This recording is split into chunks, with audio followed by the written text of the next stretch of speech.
Hey there, Dan Martell here, serial entrepreneur, investor, and creator of SaaS Academy. In this video, I'm going to share with you how to evaluate a SaaS business for acquisition so you don't buy a dud and make sure that you get a return on your investment that you're looking for. Be sure to stay at the end where I also share with you how to get access to my Idea to Exit mini course. Essentially, this is a 6-module mini course where I go over about how to come up with the right idea, how to launch it, how to pre-sell it, get your customers to finance it, how to hire developers, and make sure that you build the right launch strategy to get customers. If you want to build something yourself, I'm going to share with you the link at the end of this video.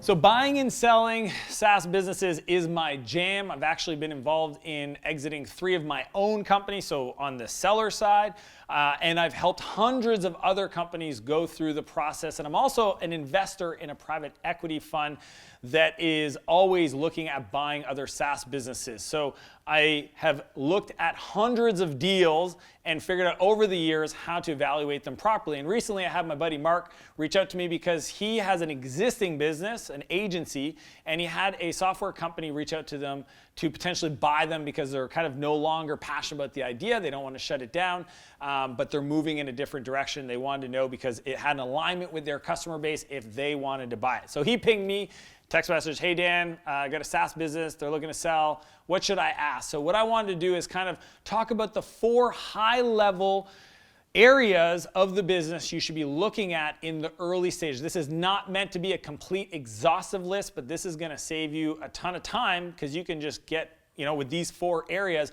you could probably filter and qualify them out of even being an opportunity instead of spending all this money and time on due diligence. Number 1, the numbers. There's a few key numbers you want to look at when you're buying a software as a service business. The number 1 is churn. So depending on the size of the customer deals, right? So it's called SMB, which is usually 0 to 10,000 a year in annual contract value, or mid-market, which is about 10 to 100,000. Annual contract value, or 100,000 plus is enterprise. You want to look at what segment of the market they serve and the churn number that they're at today. Now, I can't give you specifics because those ranges are so wide, but you can Google online what is the average churn numbers for different sizes of the markets to figure out if the product you're buying is in that range. But I want to tell you, if they're at 20% monthly churn, then right off the bat, that's not a good business to buy, right? No, there's no company that doesn't have a solution that keeps their customers typically for at least a year, a little over a year, and ideally a whole lot longer than that. So that's the first thing, is the churn number. Second is lifetime value of a customer. What's the average customer worth to them over the period of time that they're a customer? Because that is really the annuity. And the reason why LTV is so important, because in there is baked expansion revenue. If the product's well built, there's probably opportunities to add other modules or add-ons or downsells that you can increase the total share of wallet with that customer or that account, so that even if you have churn, you might have expansion revenue that outpaces that churn. Then you have a beautiful thing called net negative churn. Don't mean to complicate it, I apologize. Going back to normal business stuff. Sorry, I went super geeky on you. The reality is, it's just ask them what the lifetime value of the customer is. That'll give you an indication on how healthy the business is. And then finally, CAC, your cost to acquire a customer. How have they been able to acquire customers? How many people sign up for free trials, or new customers do they get through their current marketing initiatives? And what are they spending on executing those marketing initiatives, either blog content, paid acquisition, partner affiliate deals, that kind of thing. Just ask those 3 numbers: what's your churn, what's your LTV, and what's your CAC for a customer. Number 2, source code. At the end of the day, the last thing you want is to buy something that is a rat's nest of spaghetti code. And this is what happens with a lot of technology companies that, non-technical founders hire some guy off of Upwork, some person in another part of the world, and writes code that is literally just copied and paste scripts from different websites and Google searches from the developer, and it is not well built. So things that I want to look for for readability. Is the code Like literally you could probably open up the folder structure of the source code and for you even kind of figure out like, is it well designed? But you want to hire somebody to do that or have a friend check it out. Is there proper documentation on the code? Was it actually documented? Did they use a modern day framework, or is it built on something from 1997, or is it built on something that's somewhat modern? Now, if the code base is 7 years old, it's as expected and it's probably going to be reflected in the price, but you just want to know. So that's the second thing. Number 3 is an IP review. So if they had anybody else build any part of the code base, then you need to make sure there's an IP assignment agreement that was either in the vendor contract with that developer. And if they don't have any IP assignment, there's other people that built it, they need to go get those signed. But IP ownership is so important.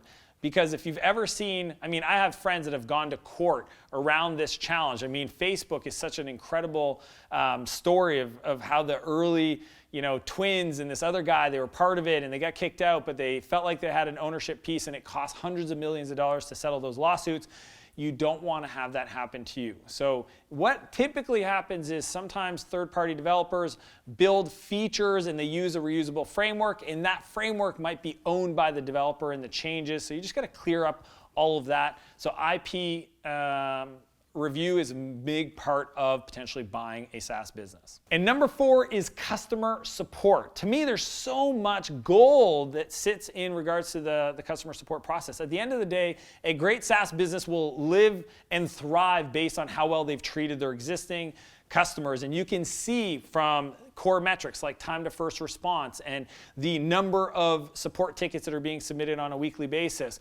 You can look through the support conversations to see how well their team interacted and communicated and supported their customers to make sure they've built connection and solved real problems and didn't just dismiss or just bury their heads in the sand. Because at the end of the day, if they've maybe taken their eye off of the growth of the business, it could be months that they might have not responded to support tickets, and you're going to buy something that's just on the verge, even if all the other areas are good, just on the verge of a max exodus of customers and tanking. So you don't want to do that, and I would highly recommend you look inside of the customer support tickets. These are the 4 things you want to evaluate when looking to buy a SaaS business. Number 1, numbers.